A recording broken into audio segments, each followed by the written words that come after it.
Comenzamos el bloque informativo en Extra News.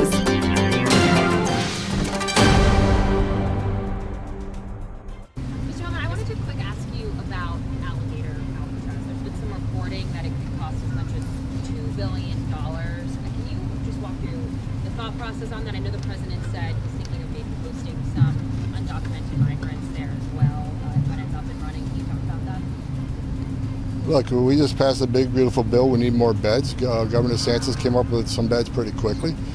We're looking to get 100,000 beds, and the more beds we get, the more bad guys we can take off the street. Every criminal alien we arrest on the street, before we deport them, they need a bed because it takes several days, several weeks, several months to actually remove them. So we need more beds. We're bringing beds on quickly as possible. I think Governor DeSantis came up with a good model. And I'm not familiar with the cost yet. That's a question for ICE, but we're looking for beds, and I hope we get more beds on soon. We need the beds. I'm sorry, I said alligator Alcatraz. I meant Alcatraz, the reopening of Alcatraz, the original off the coast. Well, look, I think they're looking at it. I don't think any decision has been made yet. They've looked at the cost of it, but I'm not in the loop on that. But again, we're looking for any available bed space we can get that meet the detention standards that we're accustomed to. Beds are important. Last week, I woke up one morning, we had less than 200 beds. We'll fill them by half the day. So we're constantly having to change flight arrangements and move deportation as quick as we can to empty beds. We shouldn't be in that position. These operations take time. They're well thought out operations. We need to know that there's a number of beds available when we take the bad guys off the street. So we need to bring beds on as quick as possible, and that's exactly what we're doing. Can you explain the plans to continue major enforcement pushes within sanctuary cities and states? Well, the president made it clear we're going to focus on sanctuary cities, make them priority. And why is that? Because we know they're a problem. We know they're releasing public safety threats every day because they're sanctuary cities. They're not honorary detainers. We don't have that problem in most of Texas and Florida, for instance. So we can take resources in those areas and put them in an area where we know there's a problem. So I said for weeks, we're going to flood the zone in sanctuary cities. You're going to see a record number of agents in the neighborhoods and a record number of agents at work site. If they don't give us the criminal alien the safety and security of county jail, then we're going to go to the neighborhood and find them because we're going to do the job. If we can't find them in the neighborhood, we'll find them at the work site. So sanctuary cities get exactly what they don't want. More agents in the community, which is going to equal more collateral arrest, because when we find the bad guy and he's with somebody that's not a criminal but he's here illegally, they're coming too. So that's the president made that commitment, and I made that commitment, and that's exactly what we're going to do. And we're already doing it. Mr. Holman, if it did ultimately cost $2 billion to renovate Alcatraz, is that a figure that you're comfortable with? I'd have to see how many beds come out of that number, and what's the length of stay that facility is going to do. We got short-term bed facilities, we got long-term bed facilities. So unless I have that information, I can't even give you a guess. Would you rather see other states do things like alligator Alcatraz instead of this big? I know the secretaries are working with other states to do that, to bring on beds quickly that meet our detention standards. Look, I think states have a responsibility too. What the Biden administration did for 4 years, releasing all these people into the country not properly vetted, becomes a state problem. Look, all the traffic you saw in the last 4 years coming through Texas, 97% of it didn't stay in Texas and went all over the country. So states have responsibility. States have felt the effect in crime and exhaustion of their social services. So states have a big share of this too. I'm happy that states are stepping up. As far as beds are concerned, what kind of number do you have right now as far as beds are concerned? How many, and what's the timeline to get to 100,000 beds? Quick as possible. I don't have a timeline. We got a lot of contracts being reviewed, but the faster we get the beds, the more people we can take off the street. How many beds do you have right now? Right around 60,000. Mr. Holman, people who've Go ahead. Pardon me? What penalties should someone who assaulted an ICE officer face? That's a felony. You should go to prison. President Trump made that clear the other day.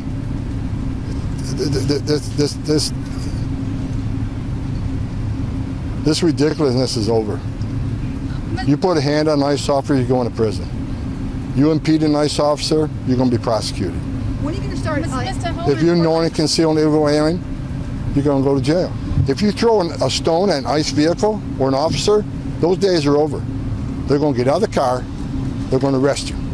President Trump made that clear the other day. I talked to President Trump about that. Within 15 minutes, he put a tweet out. So the ICE officers know. Zero tolerance. Border Patrol knows. Zero tolerance. Mr. Holman, two two questions. One is there are a lot of Australians who, and I've spoken to many in that community. I'm not Australian, I'm a US citizen from New Zealand originally, but they're genuinely scared. Australians drink a lot. A few of them have DUIs. They're here illegally. They've paid off their fines. They've done the restitution thing, but they're still scared they're going to be deported because they had a DUI, say 10 or 15 years ago. Is that true? That's what they're thinking is true. And the second thing is, there was someone arrested today who overstayed his visa. Do you think that it's wrong to overstay a visa? I understand that, but do you think if they have committed no criminal offences, they should be penalised the same in these harsh deportations? If you're here in violation of the law, you're going to be held accountable. Okay. President Trump made clear we're going to prioritize public safety threats and national security threats, but you're in the country legally, you got a problem. That is why we're pushing the CB home map. Put your affairs in order and leave the country, make yourself available for some legal program. But if you commit a crime, you violate your status here, that's on you. You violate the law, you're going to be held accountable. What about these Aussies with DUIs? As far as enforcement against... Over 10,000 people die a year from DUI. That's true. That's a serious crime. As far as enforcement against mayors who are harboring illegal aliens, when is this going to happen as far as mayors? That's a question for Pam Bondi and DOJ. I've said it from day one, no one's above the law. If you knowingly and harbor, conceal an illegal alien from ICE, that is a felony. If you impede ICE officers doing their job, that is a felony. That's a question for DOJ. I've asked DOJ to look at a few cases, and they're looking at them. So I'll just leave it at that. It's a question for Pam Bondi. When do you expect the president to actually announce the specifics of the exemptions for deportation to the farm workers? Look, there's discussions going on. I'm not going to get ahead of the president on that. But I'll say this, because I've read a lot of news stories that are inaccurate. There will be no amnesty. There are people talking about, we talk about policies every day, strategies every day. That is one of the discussions. Not getting ahead of the president, we'll see what happens. Are you concerned about the amnesty provisions in Congressman Salazar's bill? There will be no, the president will not approve any amnesty. Proposals similar to Alligator Alcatraz. Which states and how many are you getting? We don't have an agreement yet, so I'm not giving anybody any credit until we got an agreement. What's happening with golden cards?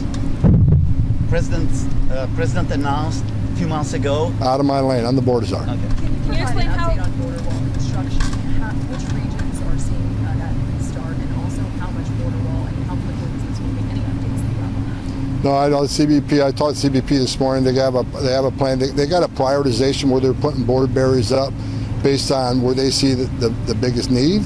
Wall is being constructed. More water buoys are being put in the water, but that plan is being put together now based on the big beautiful bill, knowing they have the money available. They're reinstituting that plan, so I don't have the most recent facts on that.